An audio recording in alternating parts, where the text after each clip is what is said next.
Hi, everyone, and welcome back to the Nick Hilera Show. Our guest this week is Barb Betts, a keynote speaker, a podcaster, and a real estate CEO.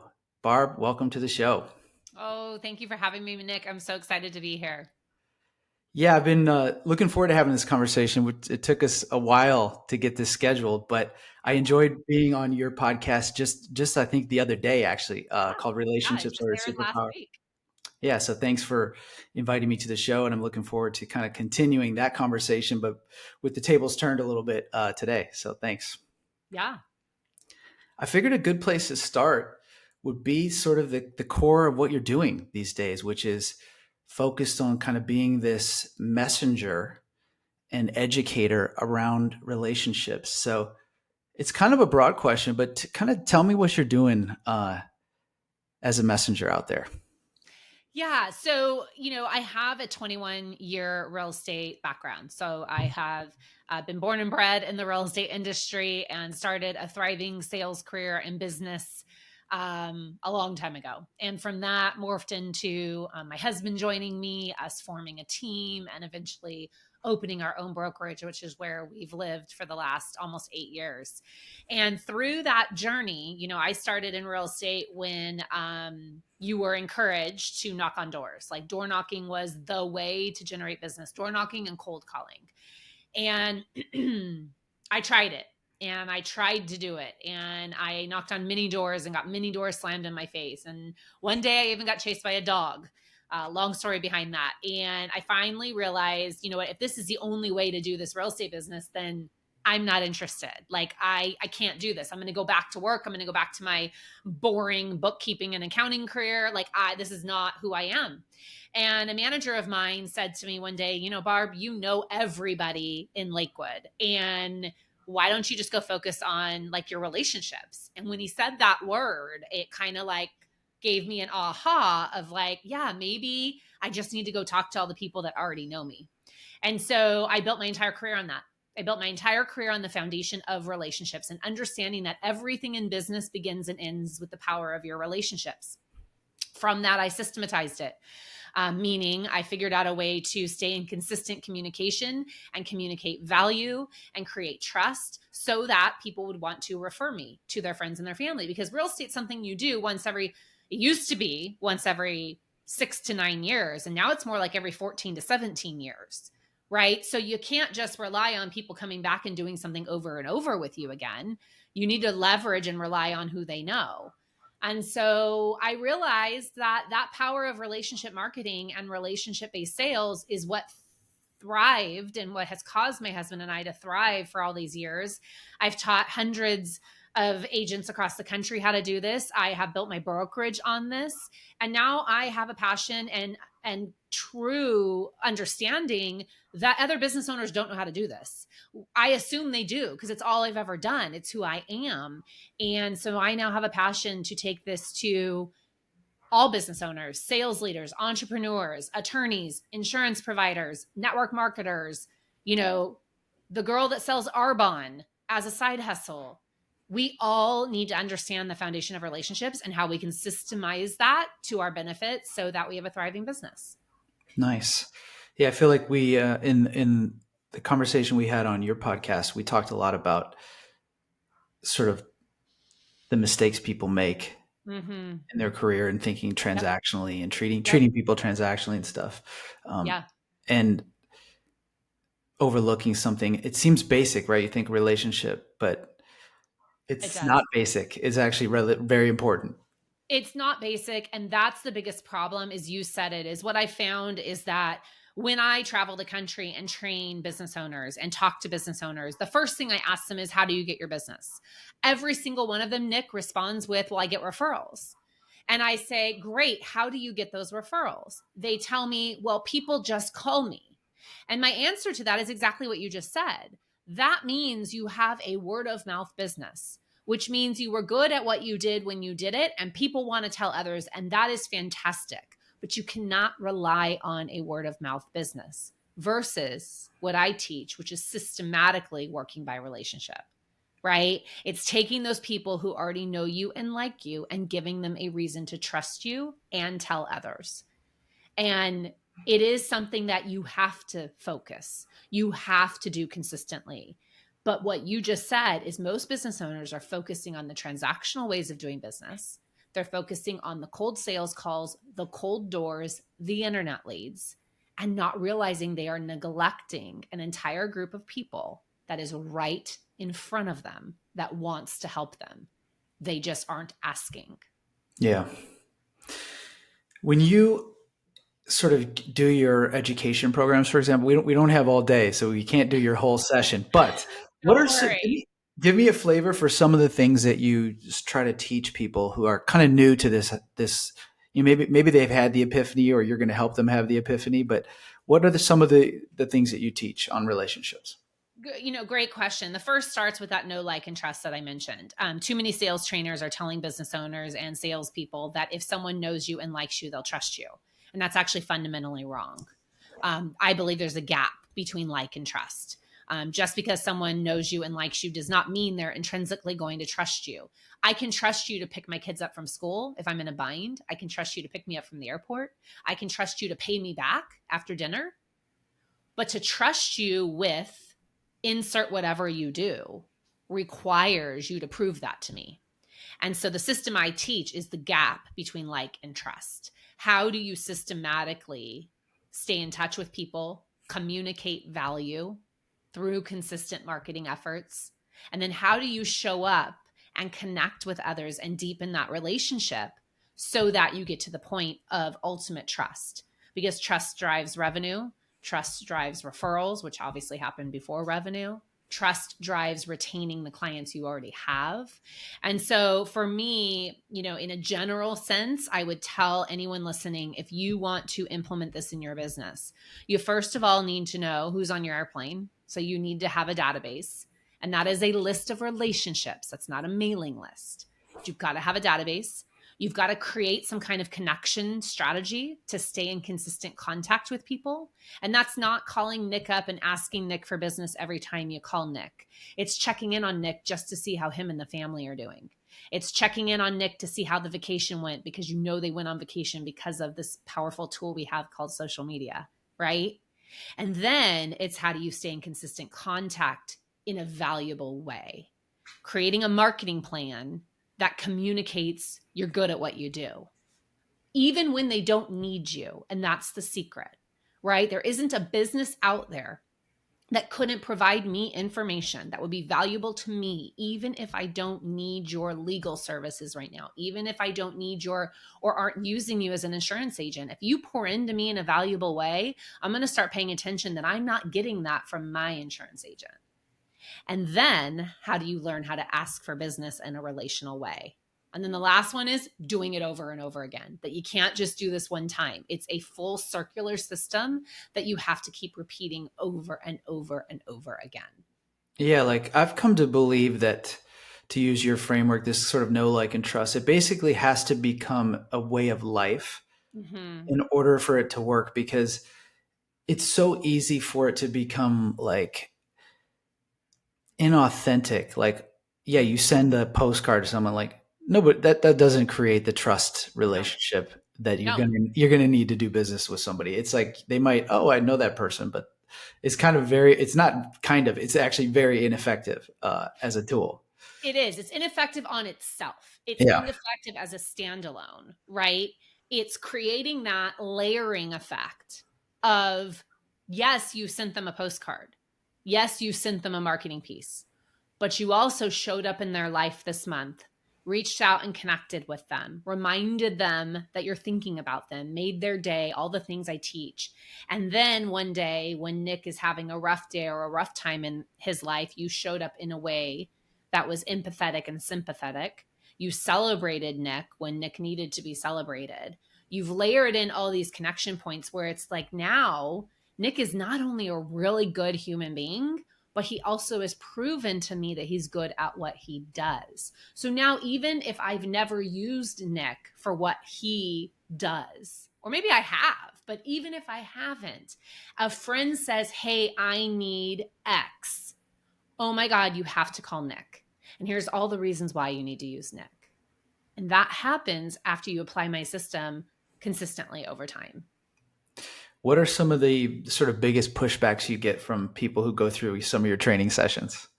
The number one pushback is that they don't want to ask for business. I don't want to ask my friends and family for business. Yeah. And I thankfully have a response for that, as any good instructor does. The reason you don't want to ask is because you don't feel like you have permission to, or you're worried about judgment. It's usually one of the two, right? But typically it's that you feel like you don't have permission to. And the reason you don't have permission to is because you haven't shown up in their life. So I have a whole framework I teach of how you make deposits before you make withdrawals, right? You have to build up the trust account. You have to build up the Barb is a really nice person account before Barb has permission to ask Nick for anything. And then I promise you, those people, I'm sure right now, if I were to ask you, if you had do or die, 5 people you had to call today and you have to ask them for business, the 5 people you're going to call are the people you're closest to, because you feel comfortable doing that. They're not going to judge you because they love you. And you've probably built a pretty deep relationship with them. Like, I know my best clients, I can call and say, oh my God, Heather, I need your help. Real estate is so slow right now. There's nothing to sell. We are dying. I need you to really keep your ear to the ground for me and listen for anybody who mentions the word real estate. Yeah. I feel completely comfortable calling Heather and saying that. What I don't feel comfortable doing is when I open up my phone and the last time I text Nick was last year to ask him for something. Then there's no chance I'm going to ask Nick for business. Yeah. And that's where the difference lies. They don't want to ask their friends and family. And then the other one I get all the time is, you can't just rely on referrals. Well, I'm a prime example of someone who's relied on referrals for 21 years. Yeah. I like that framework about the deposits and withdrawals, because I feel like that's an area where people make mistakes all the time. Mm-hmm. I see it in my world. Like in my business, most people, like their client facing work would be like trying to raise money. Mm-hmm. And Mm-hmm. I found over the years that if you take an approach like what you're advocating for, it's like the hit rate is just way higher. Like, yeah, you Mm-hmm. could go on LinkedIn and reach out to like a bunch of investors and try to close a stranger. Or you could just have like 20 people that know, like, and trust you.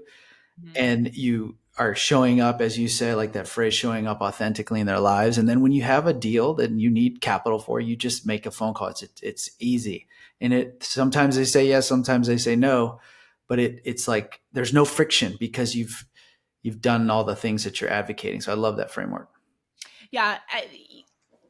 The other thing I hear most often is, I don't want to feel like a slimy salesperson. I don't want to feel like a cheesy salesperson. I don't want to feel like a used car salesperson. Nothing against used car salespeople, but we all know that's a phrase that's used in the sales world, right? And that's where I always say, if you are always making it about them and not about you, you will never be a slimy salesperson. Yeah. And calling someone and asking for a withdrawal after you've made all those deposits is no different than calling and saying, friend, can you pick me up from the airport? There's plenty of people I wouldn't call to pick me up from the airport because I don't feel like I've earned that right. There's other people that I know I've earned that right to say, I need a ride home from LAX. And if you live anywhere in Southern California, I live in Long Beach, and LAX is a grind, even though I'm, 19 miles away. So, right. But there's people that I have no problem asking to help me out. It's all about what level of relationship have you developed. And that's why the system requires you to do work, and it requires you to build relationships. And you have to actually care about people, which I think most human beings do, right? Yeah. And then you'll see the benefits. Yeah, I think they do. Like, yeah, maybe there's some outliers, like some sociopaths who don't actually care about people. But we're not talking to them. Yeah. But I do think, in fairness to the broader population, I do think our education system is really bad on this particular point, right? Agreed. Like in high school or college, like nobody's talking about this. I happen to be like sort of naturally extroverted, and I had good mentors as a kid, as I mentioned Yeah. actually on your show. Yeah. But it's something you kind of have to learn, Mhm. and it's not being taught. So the work that you're doing is like super important. Yeah. Even for super successful people, Mm-hmm. it's like Mm-hmm. you could be killing it in your business and not even know why. Like that's what I've sort of come across in my career now that I'm kind of in my mid 40s, is some people who have become successful and they don't even know why they've become successful. And then when they're Mhm. trying to kind of make it to the next level, it's harder for them because there's this sort of gap in knowledge. And a lot of times it's Yeah. related to the way they interact with other people. Agreed. Yeah. 1000%. Yeah. Um, I lost my train of thought, but I had a really good question for you relating to relationships. Let me see if I can come figure it out. Get it back. Yeah, I got to get it. It was a great question, and I just forgot it. Oh man. Well, I guess we'll have to just move on from that one. It'll come back to you. I think it will. Yeah. So, in your sort of day to day or week to week work, you're running your real estate company with your husband, and you're doing your podcast, and you're doing the speaking slash teaching. Like, how much time are you spending on the speaking and teaching? It's kind of all encompassing because I have a very thriving volunteer career in the real estate space. I'm highly involved in all of our associations. And so I speak and train at events I'm already going to. I take, the information that I'm learning at these events back to my team. So it's kind of all interwoven together. But my passion is speaking and training. My passion is education and inspiring and impacting others' lives. And so I try to do that on a daily basis and do some form of it every day. But I never take my broker hat off. I never take my real estate um, practitioner hat off. I just pour into people, build relationships, teach and impact other people's lives, and then keep doing it over and over again, just like I teach. Nice. I remembered. I'm glad I stopped. I remember what I was going to talk about. So you made a great point about people's sort of reluctance to engage in sales or marketing or whatever. Mm-hmm. And I've had experiences in my life or times in my life where I felt that.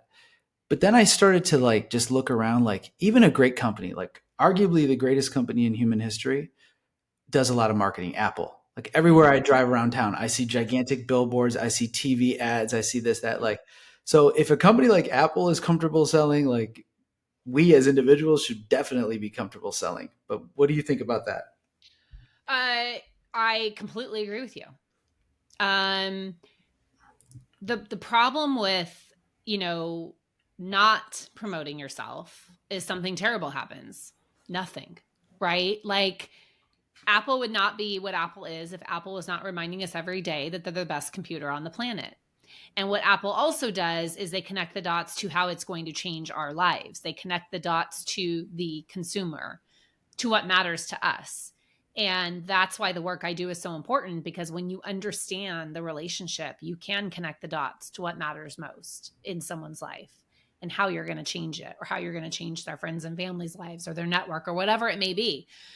So I think that, again, P.T. Barnum has a great quote: without self promotion, something terrible happens.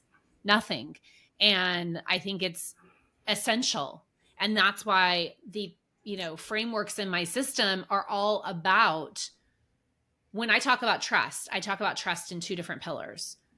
Because most people think trust is just being honest, showing up, calling someone back, paying someone back, picking someone up from the airport, right? We think of trust as like honesty and credibility and authenticity. But trust is also proving your professional competence. It's not just personal credibility, right? So if every time you went in the Apple store, they were just really nice people, that's not enough. They also have to prove to us that they're the best computer and technology company and best phone and everything else, most protected, all the things that they do to prove that they're the best in the tech space. They've got to do both. And I don't know any other way to prove your professional competence without marketing. Because here's the thing. Let's say I am a attorney.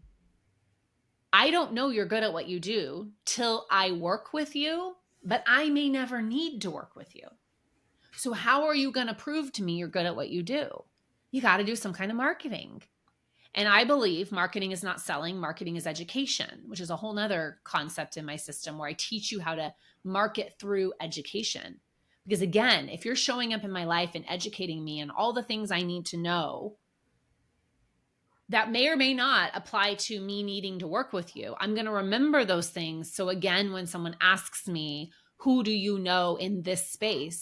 whether I've used you or not. Now, arguably, if I've used you, it's an even better referral. But what we need to understand is the transfer of trust happens at the relationship level. Meaning, if I refer you, I am transferring my trust in you to someone else. And that's valuable because we have a relationship. Me and my friend that I'm going to refer you to have a relationship. She trusts me, so intrinsically she's going to trust you. She's not going to trust you if you came after her by herself.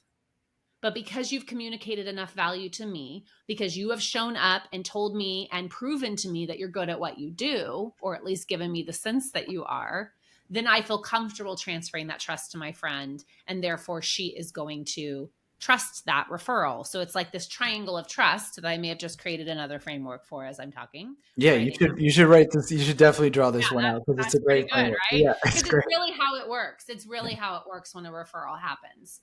Yeah. Because that person that asks for the referral is asking because they don't know anybody and they want to have a good experience. They don't want to have to go through 5 attorneys till they find the right one. Yeah. And I think that it's something that business owners just aren't, again, it's not top of mind. They haven't been trained correctly. Nobody's teaching this, all the things that you said. Yeah. And to use our example, even Apple has to sort of fit into that triangle because at the end of the day, like it might not be the same triangle because at the end of the day, like there's a product there. But if Yep. that product isn't sort of being the voice of like, Mm-hmm. hey, I'm actually a really good product, then they're gonna, Yeah. their sales pitch is gonna fall flat.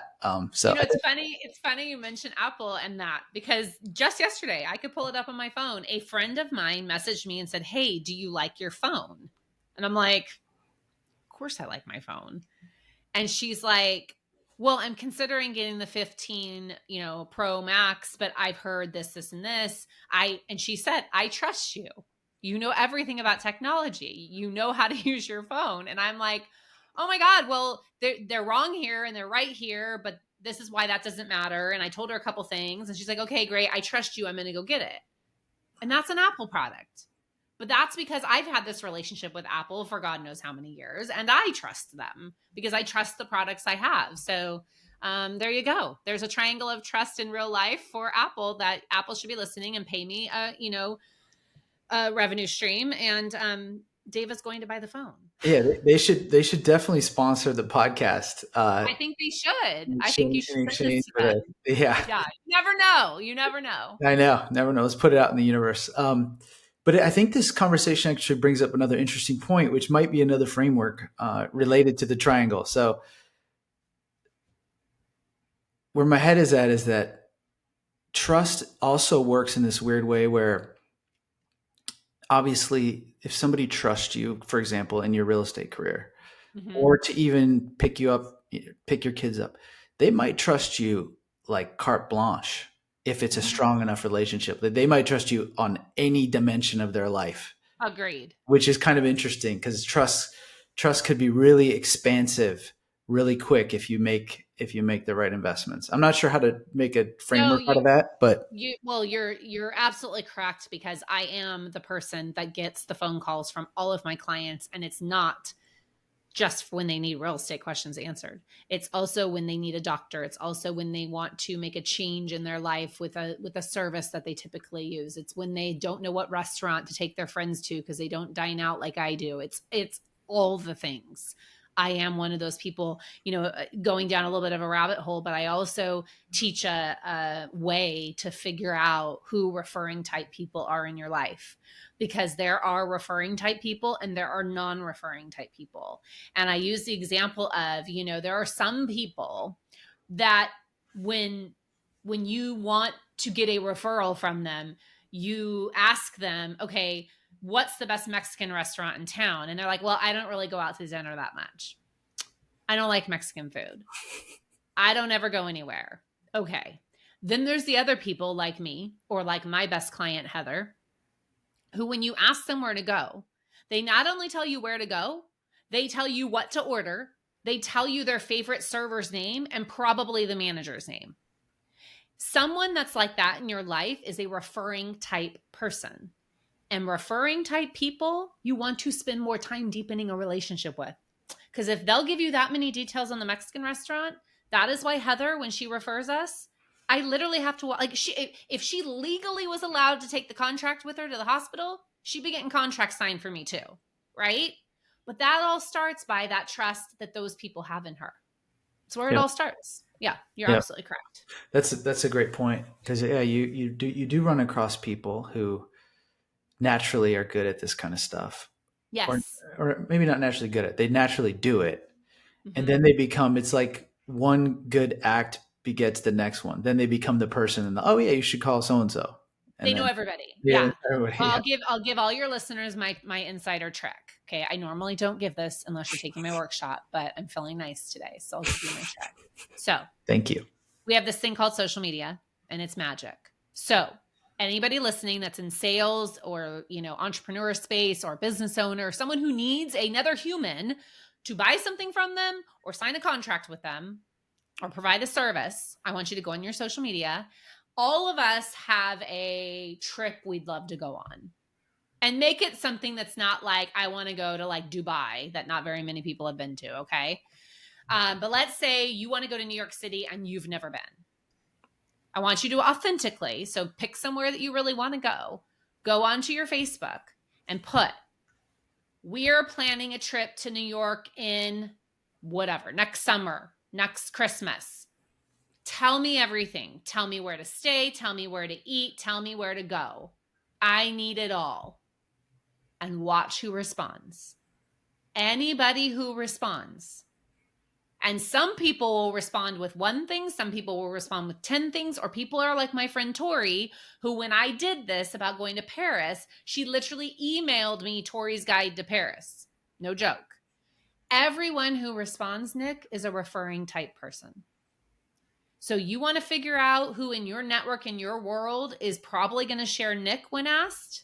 Go on Facebook and ask for something and Yeah. watch the magic happen. And it will blow your mind, the people that will come out of the woodwork that you're like, oh my God, they're not even in my database. I don't even talk to them about what I do. It really is a magical exercise that I've had a lot of business owners be super successful with. I love that trick. I'm gonna have to try it. What I Yeah. found too, I don't know if you found this, now that I've sort of been engaging with like true strangers, like getting digital subscribers to my newsletter. There Mm-hmm. are even people there that you can kind of figure out that are naturally referring types. Where I've had people reach out and send me like the nicest emails, Mm-hmm. and then I reply, and then I'll ask them like, "Hey, can you spread the word, or can you leave me a review?" And they're the ones who do it. So Yeah. you can kind of apply this trick even with a complete stranger. It seems like it would work. Yeah. Well, that's why I always teach business owners you have to rank your relationships based on level of relationship. Too many trainers tell you, especially in the real estate space, they tell you to rank your business based on how many referrals you've received. And although that definitely is part of it, but what I will tell you is there's a lot of people out there talking about you, and either they haven't been successful because no one in their world needed what you deliver, or maybe when someone connected with you, they never even told you that they heard about you from Nick. But there are people out there talking on your behalf, and we've got to pay attention to the opportunity relationships too. And that's what you were just saying. It's like those people that are responding to you, you should be paying more attention to. They should be moving higher in your system so you're in more frequent contact with them. So ranking based on level of relationship, not just based on what they, because if you base it on what they've done for you, that is transactional. That's not relational, right? Yeah. So I think that's really important, is to look at the level of relationship. I like that. Um, we talked a little bit about sort of some of the what are the resistance points to your training, and maybe a good way to finish this conversation on the relationship stuff is, what does good look like? Like if somebody is like excellent at relationships in your view, like what are they Mm. doing? What makes them special? What makes them different? Uh, Well, it goes back to you focus on having real relationships. You are relatable. You show up as a human, right? You focus on relatability points and connections, right? You're always looking to deepen that relationship and find ways to connect. You're authentic. So actually, I missed the E. You're engaged. So you're constantly engaging with others. Engagement is a two-way street. And this is where too many salespeople just put out a bunch of marketing and there's no engagement. They just kind of sit back and, spray and pray mentality is one that we always say, right? The A is you are authentic. You show up as real. Like you are who you are and you don't pretend to be anybody that you're not. Now, to be clear, authenticity is not throwing up everything about your life, but it is showing up as a human and admitting that you've had a bad day. I mean, before we started this call, you said, "How are you?" And I said, it's been a rough week, right? I didn't Pollyanna it. I'm like, everything's great. I admitted it's been a rough week. And then the L is you're a good listener. You're a good listener. You listen to engage, you listen to impact, you listen to share, and you listen to learn. So the best people I've seen at this can check all those boxes. They're relatable, they're engaged, they're authentic, and they listen. And if you do that, I always say you cannot get a referral without a real relationship in place first. Yeah. That's another good framework.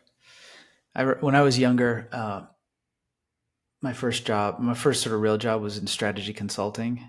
Mm-hmm. And I had this, like I mentioned to you before, I had this amazing mentor who's awesome at this. And I remember we had this meeting where one of my colleagues, who's basically brilliant, came in and told these executives the truth, exactly what the truth was, but that Mm-hmm. the executives didn't listen to them, even Mm-hmm. though it was the actual information. And my boss at the time, my mentor, was asked them questions like, "Well, what do you know about so and so? How many kids do they have? Where'd they go to school? Where'd they grow up?" And the answer, they kept saying, "I don't know, I don't know, I don't know." And his point was what basically you just articulated in your answer, which is like, you have to be you have to sort of be genuinely interested in other people. Yes. And Yes. you know what a good relationship is, right? You look at your friends, like what do you share with your friends? You have all these shared experiences. You know everything that they're interested in. You know all the things that have gone good and bad in their life. It's not that complicated, but it takes a little bit of sort of curiosity, I guess, is what it Mm-hmm. is. Yeah. Yeah. Curiosity, paying attention, listening, 1,000%. Yeah. Well, cool. Well, I love the work that you're doing on that front, and excited to see kind of how it evolves, and Yeah. wish you the best of luck. But there's a Thank couple other you. things, because you're such a diverse person. There's a couple Yes, other things I want to I talk am. to you about. Yes. Yes, I Uh, am. which makes you great actually as an educator, because you have a rich sort of mind, a rich, Yeah. curious mind. It makes you interesting. But the first one is, I noticed sort of after we got introduced several months ago and started following each other on social media, that in addition to sort of being this messenger for the power of relationships and how people can actually sort of be think systematically about them, you've been putting out work about vulnerability, and Mhm. in particular sharing sort of your own personal experience with hair Mhm. loss. Mhm. And I love that, and I feel like that is like such a powerful personal statement. I just want to hear more about it. Like, how did it start, and what convinced you to do it, and what has come out of that?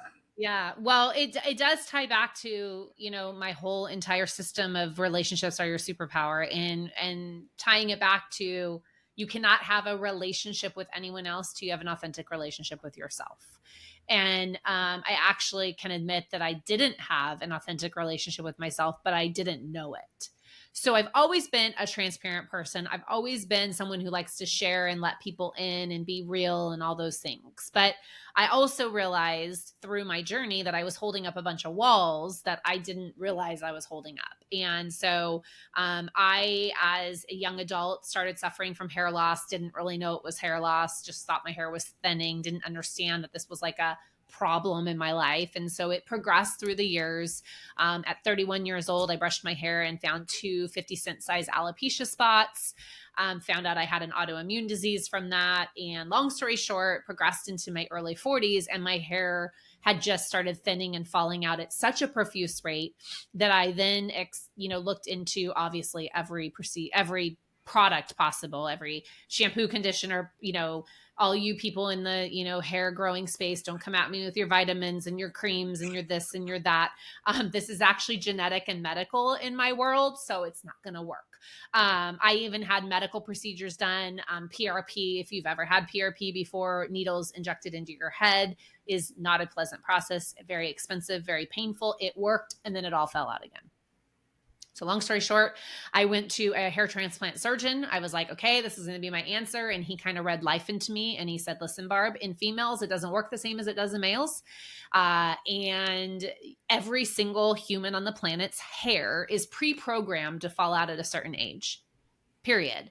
The reality is people tell me, no, my grandma has great hair. Well, your grandma may, but tell me a 95-year-old grandma that you've met that still has a full head of hair.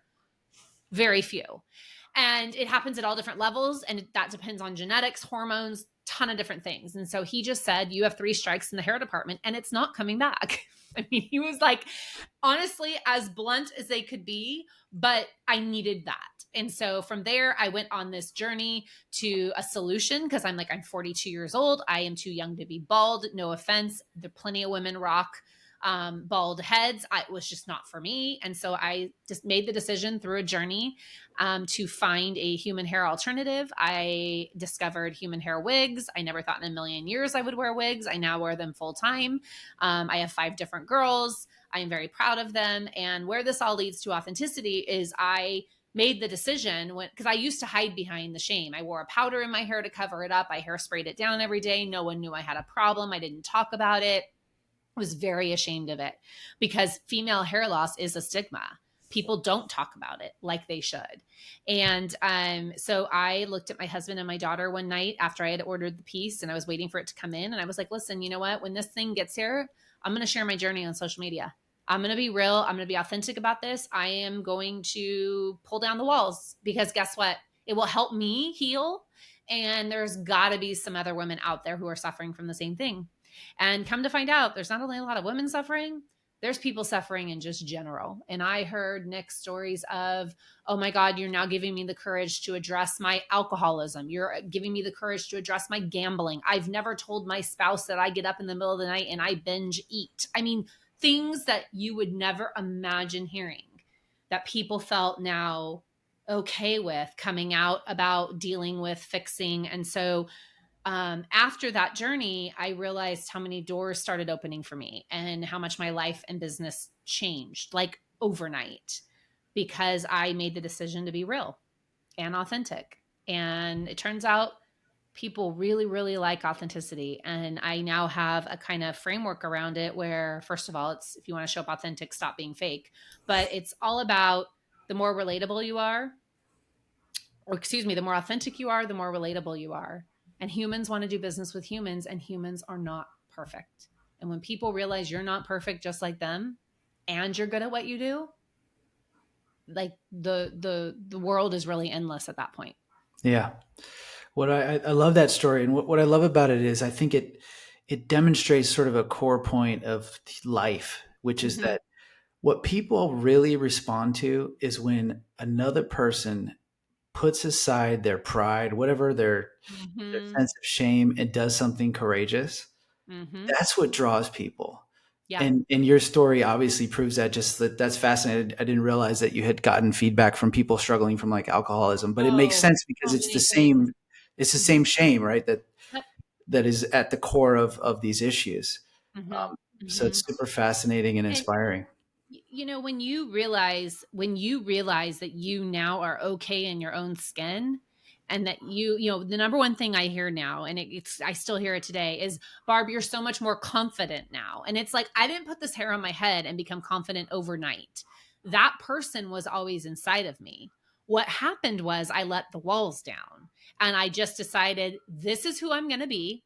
I know you're going to talk about me. I know some people are going to judge me. I know some people are going to tell me you don't need to wear wigs. Well, joke's on you. I know people are going to tell me, I think it's silly that you talk about it on social media, all the things. I knew I would get that. But at the end of the day, I was okay with it because I'm like, this is who I am. Take it or leave it. Like my people pleasing strength that I could have had a degree in people pleasing. like magically went away because I just don't care anymore. Now I care about my circle and I care about the closest people that can tap me on the shoulder and say, hey, you're off track, right? But I don't care about the people whose opinions don't matter anymore. And when you get to this place of loving yourself for who you are and whatever your faults may be, or the things you don't like about yourself, or the things that may seem shameful, then all of a sudden, once you have that authentic relationship with yourself, then you can go have authentic relationships with other people. It literally changed my life. I never thought in a million years putting hair on my head, fake hair on my head, and talking about it. Now, I did buy good hair. It is expensive. It does look really good. You can't tell unless I tell you, or unless you're a hairstylist. Even some of them I can trick, or they'll look at me kind of like this, like they can't figure it out. But anyways, it literally changed my life. Yeah, it does look good, by the way. Thank you. Yeah. Thank you. Um, It's my favorite thing. yeah. So I'm super fascinated. When in the process of your creative journey did this take place? Like this decision, this sort of self discovery, and yeah, when did it happen? it happened. So it was 2 years ago in May. So we're going on really 2.5 years now. And I that's when I made the decision. I got the piece in July. So July 21st is my anniversary of coming out. And that really kicked off everything else that I'm doing. That kicked off my passion of there is more in me than just listing appointments and buyer consultations. And although I still do that, and I do that very well, and my husband and my team and my company and everything else, that's really what kicked off this journey of I have a message to share, and I've always been gifted on stage, and I've always been a gifted teacher. And so I need to go do this. So really it is what kicked off this. I don't know if I hadn't have gone through the journey, and then of course stumbled across Brand Builders Group, which is how you and I connected, that all of this that I'm doing wouldn't have happened. Yeah, that's fascinating to me because one of my hypotheses is that for people who have like the desire, for example, to be a writer or be a speaker or something, Mm-hmm. I'm convinced that that's sort of in them from the beginning, and Mm-hmm. life demands that you do it. And I would agree with you. and in your case, like your case is like a perfect example of it because you were objectively successful. It's not like you were like running away from something. You're killing it in your business, Mm-hmm. but you had this other thing emerge into your life which caused you stress, Mm-hmm. which the way you handled it, you didn't shrink, you grew and Mm-hmm. became, not a better person because you're already a great person, but you became what you needed to become. And now you're helping other people, which is And super I inspiring.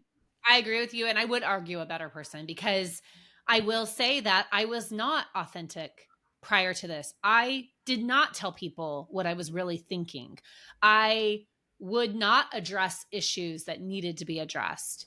I would not confront, and I don't believe in confrontation. I believe in carefrontation, right? There's a way to handle an issue with care and love and candor. And I would go do things I didn't want to do to somebody else's benefit. So I do think I am a better person. And it comes down to just being me. And it comes down to the mindset of we all have all the gifts and talents and abilities we need. We are born with them. It's just a matter of if we're recognizing them and using them. So to Yeah. your point, I'm using them now. Yeah. Yeah. And it's about finding like, ultimately it's about finding the courage to use them. And everybody, it shows up differently in everybody's life. And if you Yes. can, you can really change your own life and also other people's too, which is Mm-hmm. what's sort Agreed. of cool about it. Yeah. Yeah. Well, I appreciate you sharing that, and I'm Yeah. glad that you're doing, being this messenger. Are you giving talks about this particular stuff as well? Yeah.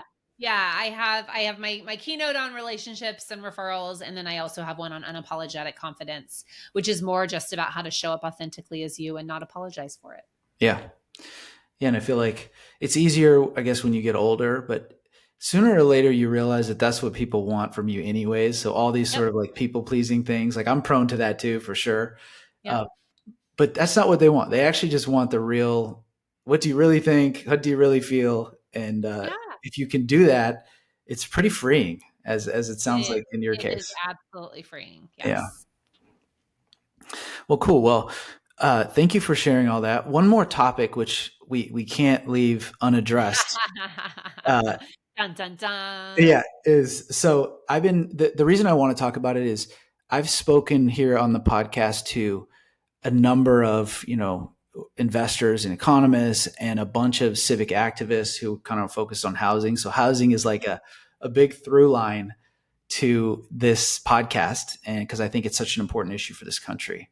And you have had a very successful real estate career, still do, Mm-hmm. manage a big company with your husband. So we're both in the real estate biz. It's been a crazy 2 years. Like, what are you seeing out there right now? How's the market? Is it dead? Does it look like it's going to have any signs of life? What's your take?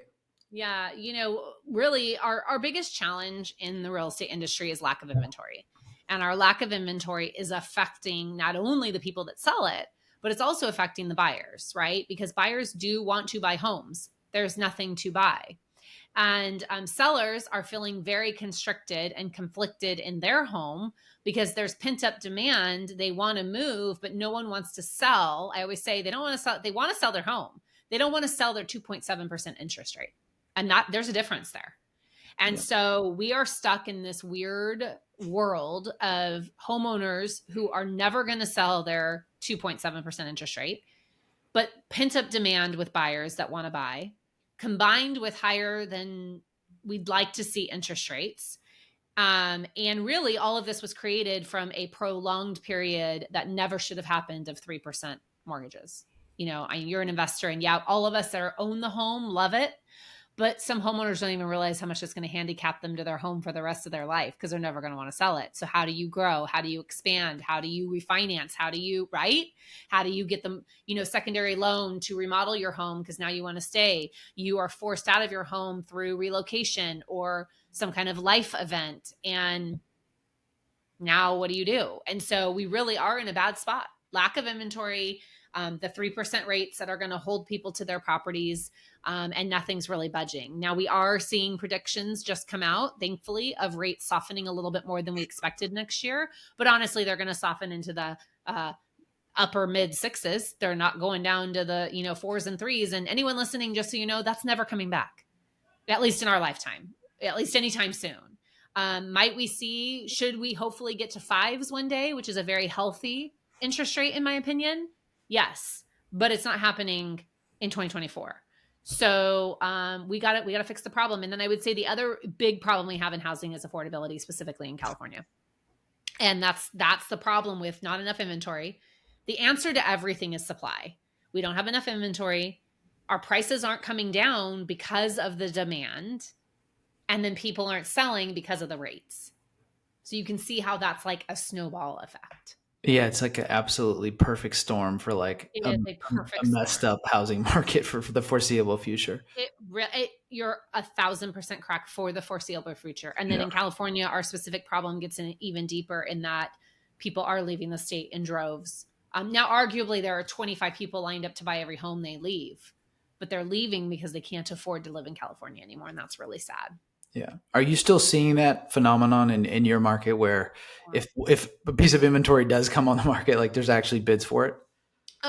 As long as, so yes, with the caveat of it absolutely has to be priced well and in great condition, which is the foundational principle of selling real estate for the, largest dollar amount is make it the best home on the street for the best price. Yep. But yes, now the ones that have, back are on the busy corner and aren't priced accordingly. It used to be where you could be on a busy corner 2 years ago and have the same price as an interior home. Well, now you got to go back to old school real estate practice of you're on a busy corner, there has to be some kind of adjustment made, right? So I would say yes and no. Homes aren't just selling immediately in every circumstance, but in most circumstances, we're still seeing multiple offers. Yeah. What a crazy time. Like your point about the interest rates. The other thing that concerns me about it is that there is a very large amount of financial risk in America now because in some of these cases, not all of them, because some people locked in their rates for 30 years, but there's a bunch of people who are on, 7-year loans or 10-year loans where the rate's going to adjust. And if we enter a period of time, it could be like 06, 07, where all those teaser loans from the the housing bubble reset when rates were at 7, and then boom, we get literally like a foreclosure tsunami. And I could see that because like in my neighborhood, for example, like man, if you have to refi now, if you had an arm that reset right now, it's like triple, and triple could be a huge number. Like you could go from be paying like a reasonable amount, like $5,000 or $6,000 a month for a mortgage, to paying 20, and Mhm. that's a hard thing to stomach. Like you better be making a lot of money if your mortgage is going to reset at that level. Yeah, you may know that because of your investor area, but I'll be honest with you, no. People are on 30-year fixed mortgages. I disagree. I don't have a client that's not on a 30-year fixed mortgage, and I have hundreds of them, in my database. So maybe in the investor space, yes, but no, people are on 30-year 2% mortgages. Yeah, which is good. Which you gave him good advice, like It's especially fantastic. It's just why they can't sell right yeah. now, or There's choosing not to sell. Yeah. yeah. Yeah, what concerns me about this sort of perfect storm is that we went into this storm with an already screwed up housing market, and a market which was presenting, in particular to young people, as like Mhm. out of reach, and increasingly so. Not just in California, this is happening all over the place, but California is like the poster child for like an out of reach housing market, and now it Mhm. just looks like it's going to be worse. And so you're going to have a whole generation of Americans who are like, "Man, I'd love to own a home, but But I can't. all the boomers have them, and they got 2% mortgages." It's like, yeah, Well, it's the boomers, and then you can understand this. The other problem is the institutional stock, owners, the Blackstones, the Inspirational Homes, a couple of those other big ones that literally own thousands of homes in California. Back from the short sale and foreclosure days, where they were allowed to buy tapes of homes, and those tapes of homes weren't brought to the open market first. yeah, So all of that is rental stock right now, which is great. Renters need a place to live too, but arguably, a lot of that stock could have homeowners in it, and so we got to figure out how to unclog that and get homes on the open market so that buyers can buy them and they're not just immediately transferred into this corporate investor world, which is something that we're working on really hard on a statewide level. Like the legislature is very well aware that they let that get out of the barn and they shouldn't have. interesting. Yeah, I feel like the the political winds are telling me that the states like California are going to go after Airbnb. They already are, and build to rent or buy to rent housing for sure. They're going to be forced into it by their constituents, or by the optics of it. Um, Yeah. Well, the governor signed into law that, ADUs can be now sold separately, which don't any agent think out that you're going to run out there and do that tomorrow, because the cities have to adopt plans, and then there has to be a plat map and a condo plan and everything else, because now you're splitting a lot. So much goes into it, but it is, proof that the state's grasping at whatever they can to try to create more housing stock. yeah. Well, last question for you. Do you think on the mortgage front that there's like a magic number where it starts to feel better in terms of inventory? Meaning, like if mortgage dropped to X, then we might start to see like a better functioning existing home sale market. So if you talk to, most economists, financial advisors, they'll tell you that 5% is where it's a no-brainer if you do need to significantly move for a life reason, right? Yeah. It's where the numbers will start balancing out a little bit more, especially based on how much equity that homeowner probably will have risen by the time we get to that point where they'll have enough to put down to make it balance out, right? But going in the immediate future, I think once we get into the low sixes, which I do not think will be till 2025, I think we'll start to see a little bit of a loosening. The problem with that, and everyone should be very cautious when they hear this, because people think, oh, I'm going to wait until 2025. Well, I can promise you that when prices or when interest rates drop, frenzy is going to happen. When I say there's a pent up demand of buyers wanting to buy, I am not joking when I say that. And so when everybody comes back in the market, that's going to cause prices to rise, crazy offers, no contingencies, and all the things that were awful to buyers in 2021, 22. And so I am a firm believer that if there's any home buyers listening to this, that if you are interested in buying a home, and you got to check a couple boxes. One, that you actually can afford right now, today, the payment you're being quoted. That's number one. Number two, that you actually love the home and neighborhood that you are buying this home in. And number three, that you can see yourself living there at least 5 years. If you can see all three of those, buy the house now. Do not wait, because you're going to have the same opportunity to possibly refinance if those rates come down when everyone else is going to be jumping in. And now you're going to have paid less for the home and still be able to get that rate. That's what people think. I'm never going to be able to get that rate when they drop. Yes, you will. You're going to have to refinance. But one of my lenders says right now, and I love him for it, he's brilliant. And he says, right now is the cheapest, or excuse me, not the cheapest, the most expensive your payment's ever going to be if you do your loan correctly. So as long as you can afford that payment today, start the investment now.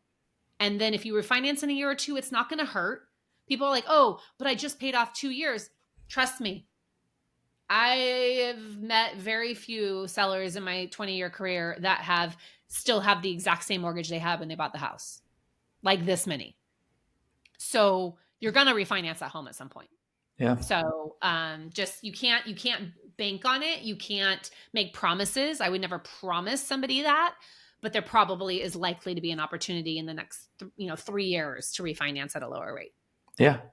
I think you make a great point. Like, I hadn't really thought about it from the perspective of a home buyer, but I agree completely that this demand is there. Like, what people have to remember is that for every person who actually bought a house in 2021 and early 2022 before they raised rates, in this state, there was like 70 people who missed out on that house. Yeah. And those people still want houses, in my view. Like, I think Agreed. COVID changed things where like people actually want to participate in home ownership. And I don't see that going away. It's not going away. And it's getting even more pent up demand as people are stuck in rentals longer and not accumulating wealth. And that's my biggest concern. You mentioned the younger generation. My biggest concern is generational wealth. There's generational wealth is how a lot of people buy homes. Well, and that's why our generation, Gen X, our parents are baby boomers. They believed in real estate. We're going to benefit from that. But if our generation or the millennials or below that can't buy homes, how are the future generations going to benefit from generational wealth? It's not going to happen. Yeah. And the big question in my mind is like, can you have the most powerful democracy on the planet survive and thrive if people don't own a piece of it? And I don't know. I don't think so. But well, we all know real estate is the linchpin in like the entire economy. I mean, people don't really pay attention to that until they really look at the effect real estate has on the GDP. It's frightening and fascinating. And if it's not being built and if it's not being sold, it's not affecting the GDP, which would be sad. So it's really it's a problem, and it's something that the National Association of Realtors is on and passionate about. California Association of Realtors, it's our number one focus is supply. How do we increase supply? How do we work with our electeds to increase supply? Positive housing bills, work with other organizations to make some things happen in California. But it's an uphill battle, that I can tell you. Yeah, for sure. Well, Barb, this has been an awesome conversation. Thank you for being here and for sharing all your thoughts on relationships, on the magical power of being vulnerable, and also real estate. Appreciate it. Really enjoyed this conversation, and thanks for being here. Thanks, Nick. Thanks for having me.